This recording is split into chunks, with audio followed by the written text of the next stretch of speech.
আমার খালা ছিলেন একজন অসাধারণ সুন্দরী নারী, বয়স ছিল তার ৩০-এর কাছাকাছি। তিনি সবসময় খুব যত্নশীল এবং দয়ালু ছিলেন। খালু প্রায়ই বিভিন্ন কাজে ব্যস্ত থাকতেন, যার ফলে খালা অনেক সময় একাই থাকতেন। সেই সময়গুলোতে খালা আমাকে প্রায়ই তার সাথে সময় কাটানোর জন্য ডাকতেন। আমি খুশি মনে তার কাছে যেতাম এবং আমরা একসাথে অনেক গল্প করে কাটাতাম।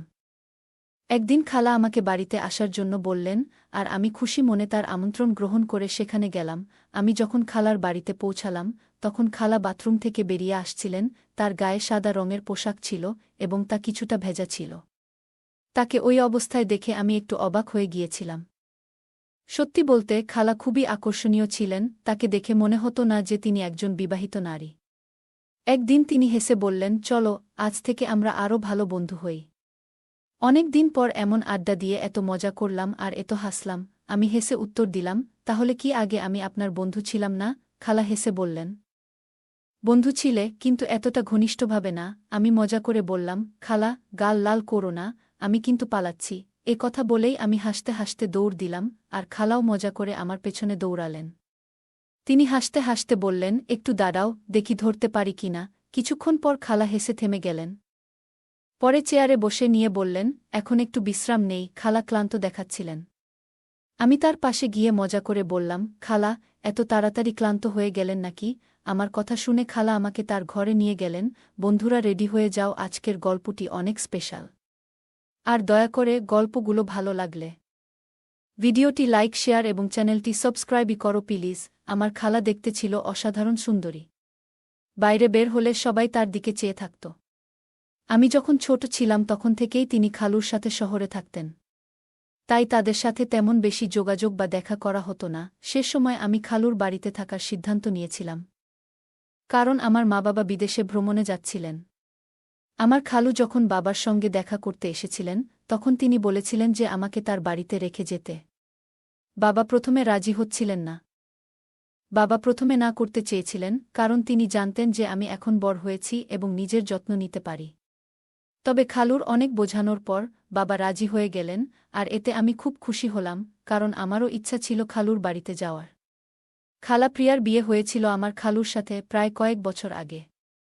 তখন আমি ছোট ছিলাম, কিন্তু খালাকে দেখে আমার খুব ভালো লাগত। তিনি শুধু সুন্দরী ছিলেন না, খুবই তরুণ এবং আকর্ষণীয় ছিলেন। খালু আর খালার জুটিকে সবাই একসঙ্গে মানানসি মনে করত, তবে তাদের তখনও কোনো সন্তান হয়নি। তারা অনেক ডাক্তার এবং কবিরাজের কাছেও গিয়েছিলেন, এমনকি বয়স্ক পীরদের কাছেও। কিন্তু তাও কোনো সমাধান পাননি। সবশেষে তারা তাদের ভাগ্য মেনে নিয়ে ধৈর্য ধরেছিলেন। খালু আর খালার মধ্যে অনেক ভালোবাসা ছিল, আর আমার মনে হয় খালু কখনোই খালার সঙ্গে কোনো মুহূর্ত অপচয় করেননি। বিয়ের পর খালার রূপ আরও বেশি ফুটে উঠেছিল, আগের থেকেও বেশি মোহনীয় হয়ে উঠেছিলেন। একদিন খালা যখন রান্নাঘরে খাবার তৈরি করছিলেন, আমি তখন টিভিতে কিছু দেখছিলাম। হঠাৎ খালা আমার পাশে এসে দাঁড়ালেন। খালা একদিন আমাকে জিজ্ঞেস করলেন, কুনাল, আজ কলেজে গেলে না? তার এমনভাবে আমার নাম ধরে ডাকা আমাকে কিছুটা অপ্রস্তুত করল, কারণ আমার মনে অন্য চিন্তা ঘুরপাক খাচ্ছিল। আমি হালকা বিরক্তি নিয়ে বললাম, না খালা, পরীক্ষা শেষে আমাদের 2 মাসের ছুটি চলছে। খালা তখন আমার জন্য দুধের শরবত নিয়ে এসে টেবিলে রাখলেন। তাকে এভাবে নিচু হয়ে কাজ করতে দেখে আমি কিছুটা অবাক হলাম। মনে হচ্ছিল কিছু বোঝার আগেই পরিস্থিতি অস্বাভাবিক হয়ে উঠেছে। খালার বাড়িতে এসেছি মাত্র 2 দিন হল, আর এর মধ্যেই মনটা কিছুটা অস্থির হয়ে গেল। রাতে খাবারের সময় খালু আমাকে ও খালাকে বললেন যে তিনি কিছুদিনের জন্য ব্যবসার কাজে বাইরে যাচ্ছেন। আগে যখন তিনি বাইরে কাজে যেতেন, তখন খালাকে সঙ্গে নিয়ে যেতেন, কিন্তু এবার আমি বাড়িতে থাকার কারণে তিনি একাই যাওয়ার সিদ্ধান্ত নিলেন। তাই তিনি আমাদের দুজনকে বাড়িতে রেখে চলে গেলেন। এরপর আমি খালার বিভিন্ন অভ্যাস লক্ষ্য করতে শুরু করলাম। আমি দেখলাম খালা বেশিরভাগ সময় কফি পছন্দ করেন। খালা যখন আমার সামনে বসেছিলেন, আমি হেসে বললাম, খালা, আপনি দুধ চা কেন খান না? দুধ তো স্বাস্থ্যের জন্য খুবই ভালো। তখন খালা হেসে বললেন, আমার স্বাস্থ্যের কোনো সমস্যা নেই, তাই নিজেকে সক্রিয় রাখার জন্য আমি কফি পান করি। পরের দিন আমি আমার মোবাইলে গেম খেলছিলাম, হেডফোন লাগানো ছিল। খেয়ালই করিনি কখন খালা এসে আমার পাশে বসে আমার গেম খেলা দেখছিলেন। গেমের মধ্যে আমরা বন্ধুরা গেম খেলার সময় মজা করছিলাম এবং রসিকতা করছিলাম, যা হয়তো শালীনতার সীমা ছাড়িয়ে যাচ্ছিল। খালা আমার এসব কথা শুনে একটু অস্বস্তি অনুভব করলেন। তারপর তিনি আমার কাঁধে আলতো করে হাত রেখে তার উপস্থিতির জানান দিলেন। খালাকে নিজের পাশে বসে থাকতে দেখে আমি খুব লজ্জা পেলাম, বুঝতে পারলাম যে খালা আমাদের কথোপকথন শুনে ফেলেছেন। তখন খালা আর কিছু বললেন না। এরপর খালা তার ঘরে চলে গেলেন, আর আমার নিজের আচরণ নিয়ে খুবই খারাপ লাগল। সন্ধ্যায় আমি খালার ঘরে গিয়ে বললাম, খালা, আজ আমাকে 1 কাপ কফি বানিয়ে দাও। খালা মুচকি হেসে বললেন, কেন নয় আমার ছেলে, শুধু 2 মিনিট দাও, আমি একটু ফ্রেশ হয়ে নিচ্ছি, তারপর কফি বানিয়ে দিচ্ছি। তিনি উঠে ওয়াশরুমের দিকে চলে গেলেন, আর আমি টিভি লাউঞ্জে গিয়ে বসলাম। সেখানে একটি ফুলদানি ছিল, যার একটি ফুল আমার খুব ভালো লেগেছিল। আমি সেই ফুলটি তুলে নিলাম। ঠিক তখনই খালা আমাকে ডাকলেন। আমি উত্তর দিলাম যে আমি টিভি লাউঞ্জে বসে আছি। খালা হাতে একটি ট্রে নিয়ে টিভি লাউঞ্জে এলেন, যার মধ্যে ছিল 2টি কাপ কফি। খালা আমাকে একটি কাপ কফি দিলেন, আর অন্যটি নিজে হাতে নিয়ে টেবিলে রাখলেন। আমি যেই ফুলটি হাতে ধরে রেখেছিলাম সেটি খালার চুলে লাগিয়ে দিলাম। খালা হেসে উঠলেন এবং বললেন, ধন্যবাদ আমার ছেলে। এই কথা শুনে আমি একটু হতাশ হলাম। আমি খালার দিকে তাকিয়ে বললাম, খালা, আপনি কি সারাদিন ঘরে থেকে একঘেয়েমি অনুভব করেন না? বাইরে ঘুরতে যাওয়ার ইচ্ছা হয় না? তখন খালা বললেন, না কুনাল, আমি তোমার খালুর সঙ্গে মাঝে মধ্যে বাইরে যাই, কিন্তু তার ছাড়া একা কোথাও যাইনি। আমি চুপচাপ কফি পান করতে লাগলাম। রাতের খাবারের পর আমি টিভিতে একটি সিনেমা চালালাম এবং খালার সঙ্গে বসে দেখতে শুরু করলাম। খালা মনোযোগ দিয়ে সিনেমাটি দেখতে লাগলেন। হঠাৎ সিনেমার একটি দৃশ্য দেখে খালা বললেন, এ তো সেই বাজে জিনিস যা তুমি পাবজি খেলার সময় করছিলে। এটা একদম ঠিক কাজ নয়, তোমার ভাষাও খুব খারাপ। খালার কথা শুনে আমার খুব লজ্জা হল। তারপর খালা আমাকে বললেন, আমি তোমার মায়ের সঙ্গে কথা বলবো, যাতে তিনি তোমার উপর একটু নজর রাখেন। তুমি নিয়ন্ত্রণের বাইরে চলে যাচ্ছ। আমি খালার দিকে তাকিয়ে বললাম, প্লিজ খালা, আমাকে ক্ষমা করে দিন। আমার ভুল হয়েছে। আমি আর কখনো এ ধরনের ভাষা ব্যবহার করব না। আমার বন্ধুরা এমন কথা বলে, তাই আমি তাদের উত্তর দিই। এইভাবে কথা শেষ করলাম। খালা আমার কথা শুনে হেসে উঠলেন এবং বললেন, ভয় পেজো না, আমি কাউকে কিছু বলবো না। আমি জানি তরুণ ছেলেরা কখনো কখনো কেমন কথা বলে। ঠিক আছে, আরেকটা সিনেমা চালাও। এইটা কি দেখছ? তখন আমার মনে স্বস্তি ফিরে এলো। আমি খালাকে জিজ্ঞাসা করলাম, আপনি কোন ধরনের সিনেমা দেখতে পছন্দ করবেন? তিনি বললেন, কোনো বলিউড সিনেমা চালাও। আমি একটি বলিউড সিনেমা চালিয়ে দিলাম। খালা মনোযোগ দিয়ে সিনেমাটি দেখতে লাগলেন, আর আমি তার দিকেই তাকিয়ে রইলাম। তিনি আরাম করে সোফায় বসে একটি পা অন্য পায়ের উপর তুলে রেখেছিলেন। আমিও তার মতো করে একটি পা অন্য পায়ের উপর রাখলাম। মনে হল খালা আমার এই আচরণটি লক্ষ্য করেছেন এবং তার মুখে হালকা হাসি ফুটে উঠল। তিনি সোফার এক পাশে বসেছিলেন, আর আমি বসেছিলাম অন্য পাশে। খালা হেসে সোজা হয়ে বসে গেলেন, আর আমি আবার তার নকল করার চেষ্টা করলাম। তখন খালা জোরে জোরে হাসতে শুরু করলেন এবং বললেন, কুনাল, তুমি আমার নকল কেন করছ? আমি তার দিকে তাকিয়ে মৃদু হেসে মাথা নাড়লাম।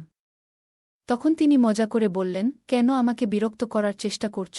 আমি হেসে বললাম, হ্যাঁ, একটু তো। তারপর খালা আরও বেশি করে হাসতে লাগলেন।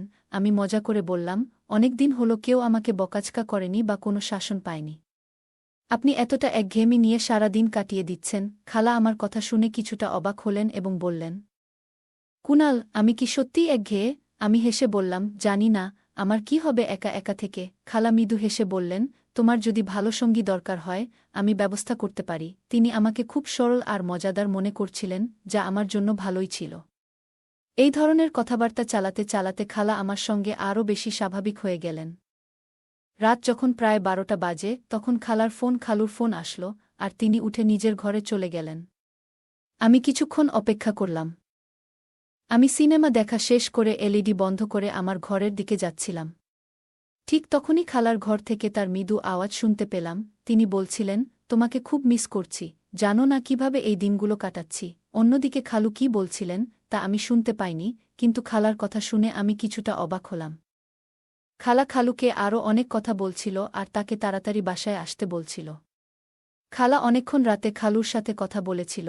সকালে উঠে দ্রুত ফ্রেশ হয়ে আমি আমার ঘর থেকে বের হলাম এবং টিভি লাউঞ্জে এলাম, কিন্তু সেখানে কেউ ছিল না। পরে আমি খালার ঘরের দিকে গেলাম, দরজা বন্ধ ছিল, অর্থাৎ খালা তখনও ঘুমাচ্ছিলেন। আমি কিচেনে গিয়ে নিজের জন্য কফি বানালাম এবং কিছু টোস্ট গরম করে টেবিলে বসে নাস্তা করতে শুরু করলাম।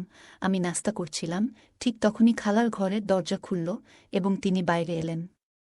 আমাকে দেখে একটু লজ্জা পেয়ে বললেন যে রাতে ঘুম না আসার কারণে তিনি খুব দেরিতে ঘুমিয়েছিলেন, তাই সকালবেলা তাড়াতাড়ি উঠতে পারেননি। আমি মুচকি হেসে বললাম, কোনো সমস্যা নেই, আপনি যদি নাস্তা করতে চান তাহলে আমি আপনার জন্য তৈরি করে দিচ্ছি। খালা অবাক হয়ে বললেন, তুমি নাস্তা বানাতে জানো? আমি বললাম, আপনি দ্রুত ফ্রেশ হয়ে আসুন, আমি এর মধ্যেই নাস্তা প্রস্তুত করে টেবিলে রেখে দেব। খালা হাসলেন এবং পুনরায় তার ঘরে চলে গেলেন। এরপর আমি কিচেনে চলে গেলাম। খালা আমাকে দেখলেন এবং একটি চেয়ারে বসে পড়লেন। খালা ফ্রেশ হয়ে অনেক সুন্দর একটি শাড়ি পরেছিলেন, যা তাকে অনেক সুন্দর লাগছিল। আমি তার দিকে তাকিয়ে রইলাম, আর আমি তার সামনে টেবিলে নাস্তা সাজিয়ে দিলাম। খালা আমার দিকে তাকিয়ে মুচকি হাসলেন, তারপর আমার মাথায় হাত বুলিয়ে আমার চুলগুলো একটু এলোমেলো করে দিলেন।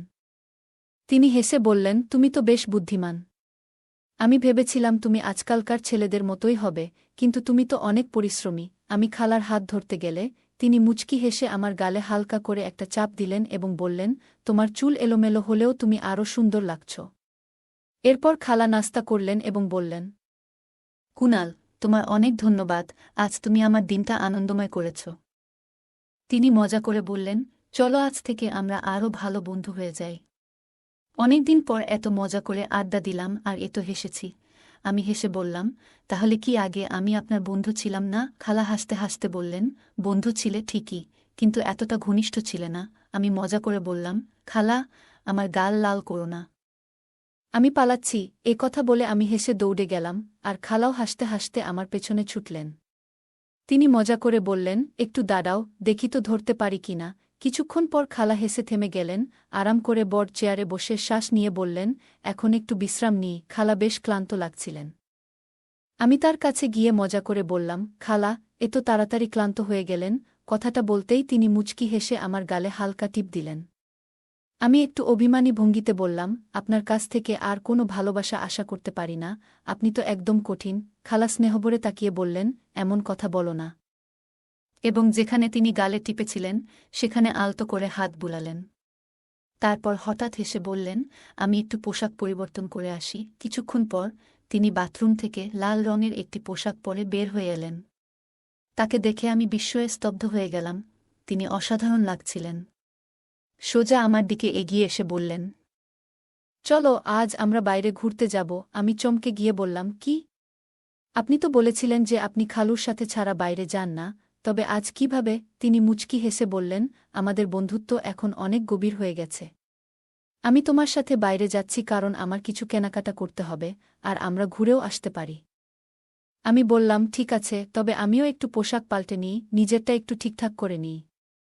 হয়তো কোনো মেয়ে আমার দিকেও তাকাবে। খালা হেসে আমার পিঠে একটা মৃদু ধাক্কা দিয়ে বললেন, তুমি সবসময় মজা করো কেন? আমি হেসে বললাম, কি নিয়ে এত রাগ করছেন? খালা মুচকি হেসে বললেন, তোমার এসব কাণ্ডকারখানা নিয়ে। আমি মজা করে বললাম, আরে জীবনে একটু মজা না থাকলে তো জীবনটাই মাটি। না হলে সারা জীবন আপনি আমাকে একঘেয়ে বানিয়ে রাখবেন। খালা প্রথমে বুঝতে পারলেন না, কিন্তু যখন বুঝলেন তখন সঙ্গে সঙ্গে তার পায়ের জুতো খুলে বললেন, লজ্জা করো। না হলে এখানেই তোমাকে পেটাবো। আমি হেসে আমার ঘরে ঢুকে গেলাম। পরে আমরা একসঙ্গে মার্কেটে গেলাম। সেখানে গিয়ে দেখলাম, যে খালাকে দেখছে সবাই তাকিয়েই থাকছে। লাল রঙের পোশাকে তিনি অসাধারণ লাগছিলেন। আমি মজা করে খালাকে বললাম, ম্যাডাম, আপনি যখনই বাইরে বের হন সবাই আপনাকেই দেখছে, যেন তাদের আর কোনো কাজ নেই। খালা হেসে বললেন, কুনাল, লজ্জা করো। আমি তোমার খালা। আমি মাথা নিচু করে বললাম, ঠিক আছে খালাজান। খালা হেসে আমার পাশে বসে বললেন, তুমি কখনোই ফ্লার্ট করা থেকে বিরত হবে না, তাই না? আমি মুচকি হেসে বললাম, কোনো দুর্ভাগা আছে যে আপনাকে নিয়ে ফ্লার্ট করতে চাইবে? খালা হেসে বললেন, বাহ, তুমি তো বেশ। একটু চুপ থাকার পর তিনি আমার খুব কাছাকাছি এসে কানে কানে বললেন, সত্যি করে বলো তো, তোমার কি কোনো প্রেমিকা নেই? আমি তার দিকে তাকিয়ে মিষ্টি হেসে বললাম, না, এমন কেউ পাইনি। আপনার মতো এত সুন্দর মেয়ে কোথায় পাব? আমি হেসে বললাম, গার্লফ্রেন্ড নয়, যদি জীবনসঙ্গী বানিয়ে নিতাম। খালা মিষ্টি হেসে বললেন, তুমি আমাকে এতটাই পছন্দ করো? আমি বিনয়ের সাথে মাথা নিচু করে বললাম, হ্যাঁ, আপনি আমার কাছে সবচেয়ে প্রিয়। খালা হেসে বললেন, তুমি কখনই মজা করা থেকে বিরত হবে না, তাই না? আমাদের মধ্যে এমন হাসিঠাট্টা চলতেই থাকল। সকালে খালা বললেন, কুনাল, দুধ শেষ হয়ে গেছে, একটু নিয়ে এসো। আমি সম্মতি দিয়ে মার্কেটের দিকে রওনা হলাম। ফিরে এসে ফ্রিজে দুধ রেখে খালাকে জানাতে তার ঘরে গেলাম। কিন্তু দরজার সামনে দাঁড়িয়ে আমি কিছুটা বিস্মিত হয়ে গেলাম। খালা স্নান শেষে তাড়াহুড়ো করে তোয়ালে জড়িয়ে বেরিয়েছেন। সেই মুহূর্তে আমার মনে অস্বস্তি তৈরি হল এবং আমি দ্রুত নিজের ঘরের দিকে ফিরে যাচ্ছিলাম। ঠিক তখনই খালা পিছন থেকে ডাক দিলেন, তুমি কি দুধ নিয়ে এসেছ? আমি ভীষণ লজ্জিত ছিলাম। কিছু বলতে পারছিলাম না, শুধু মাথা নাড়লাম। খালা আস্তে আস্তে আমার দিকে এগিয়ে এলেন। আমি মাথা নিচু করেছিলাম, আর হঠাৎ খালা স্নেহভরে আমার মুখে হাত রেখে বললেন, সব ঠিক আছে তো? তিনি জিজ্ঞেস করলেন, কি হয়েছে? কেন এভাবে চুপ করে আছো? আমি তার চোখের দিকে তাকিয়ে বললাম, কিছু না, খালা। খালা আমার চোখের দিকে গভীরভাবে তাকিয়ে মুচকি হেসে বললেন, কুনাল, সত্যি বলো তো, আমাকে তোমার কেমন লাগে? আমি মাথা নাড়লাম এবং আবার মাথা নিচু করে বললাম, খালা, আপনি যদি ভাবেন যে আমি এই কারণে আপনার প্রতি আকৃষ্ট হচ্ছি, তাহলে আপনি ভুল ভাবছেন। আপনার সৌন্দর্য অবশ্যই অসাধারণ, কিন্তু সৌন্দর্যই সব কিছু নয়। খালা গভীরভাবে নিঃশ্বাস নিলেন এবং আমাকে এমনভাবে দেখলেন যেন আমি কোনো পাগল। আমি আবার মাথা তুললাম এবং বললাম, আমি কখনো চাই না যে আপনি সাময়িকভাবে আমাকে গ্রহণ করুন আর তারপর সারা জীবন আমাকে আপনার কাছ থেকে দূরে রাখুন। খালার জন্য এই মুহূর্তটা খুবই সংবেদনশীল ছিল। তিনি ধীরে ধীরে বিছানায় বসে পড়লেন এবং মৃদু গলায় বললেন, খালা আমাকে বললেন, এসো, এখানে এসে বসো। আমি ধীরে ধীরে তার পাশে গিয়ে বসলাম। তিনি আমার হাত ধরে নিজের হাতে রেখে মৃদু গলায় বললেন, কুনাল, জীবনে যা পাও তার জন্য কৃতজ্ঞ হওয়া উচিত। খালার মনের ভেতর তখন কি চলছিল সেটা আমি বুঝতে পারছিলাম না। আমি অস্বস্তি বোধ করে হাত সরিয়ে ধীরে ধীরে নিজের ঘরে চলে এলাম। এমন পরিস্থিতি থেকে সরে আসাটাই বুদ্ধিমানের কাজ মনে হল। কিছুক্ষণ পর বাইরে এসে আমি বুঝতে পারলাম খালার ঘর থেকে কান্নার শব্দ আসছে। আমি দরজার কাছে গিয়ে জিজ্ঞেস করলাম, খালা, আপনি কি ঠিক আছেন? কোন উত্তর এলো না, কিন্তু কান্নার শব্দ বন্ধ হয়ে গেল। আমি আবার জিজ্ঞেস করলাম, খালা, কেন কাঁদছেন? কি হয়েছে? ভেতর থেকে খালা উত্তর দিলেন, কুনাল, আমি একটু একা থাকতে চাই। দয়া করে তুমি নিজের ঘরে চলে যাও। আমি উদ্বিগ্ন হয়ে বললাম, আপনি তো ঠিক আছেন, তাই না? তিনি বললেন, হ্যাঁ, আমি ঠিক আছি। আমি কিছু বুঝে উঠতে পারছিলাম না কি করা উচিত। অবশেষে আমি নিজের ঘরে ফিরে গেলাম। কিছুক্ষণ পর খালা নিজেকে গুছিয়ে বেরিয়ে এলেন এবং আমার কাছে এসে ক্ষমা চাইলেন। সেদিনের পর থেকে আমি খালার প্রতি বিশেষ যত্নশীল হয়ে উঠলাম, কারণ তিনি ভীষণ একাকিত্বে ভুগছিলেন। আমি খালুকে ফোন করে দ্রুত বাড়ি ফিরে আসতে বললাম, কারণ খালা ছিলেন একজন তরুণ এবং সুন্দরী নারী, যিনি তীব্র একাকিত্বের শিকার হয়েছিলেন। খালা তার একাকিত্ব কাটানোর জন্য খুবই আকুল হয়ে উঠেছিলেন, তবে সৌভাগ্যের বিষয়, আমাদের মধ্যে এমন কোনো সম্পর্ক গড়ে ওঠেনি যা ভুল পথে যেত। আরও কয়েকদিন আমি খালার বাড়িতে কাটালাম। এরপর আমার মা-বাবা বিদেশ থেকে ফিরে এলেন এবং আমি নিজ বাড়িতে ফিরে গেলাম। এই ঘটনার মাধ্যমে আমি একটি গুরুত্বপূর্ণ শিক্ষা পেলাম, কখনো কোনো নারীকে একা বাড়িতে রেখে যাওয়া উচিত নয়। কারণ মানুষ ভুল পথে সহজেই বিপদগামী হতে পারে এবং ভুল সিদ্ধান্ত নিতে পারে। এছাড়া কোনো অনাত্মীয় পুরুষের উচিত নয় কোনো অনাত্মীয় নারীর সঙ্গে একা থাকা, কারণ এতে এমন ভুল হতে পারে যা সবার জীবনে বড় বিপদ ডেকে আনতে পারে। গল্পটা কেমন লাগলো জানাতে ভুলবে না। আরও মজার মজার রোমান্টিক গল্প শুনতে চাইলে ভিডিওটি লাইক, শেয়ার এবং চ্যানেলটি সাবস্ক্রাইব করতে এবং বেল আইকনটি ক্লিক করতে ভুলবে না। ধন্যবাদ।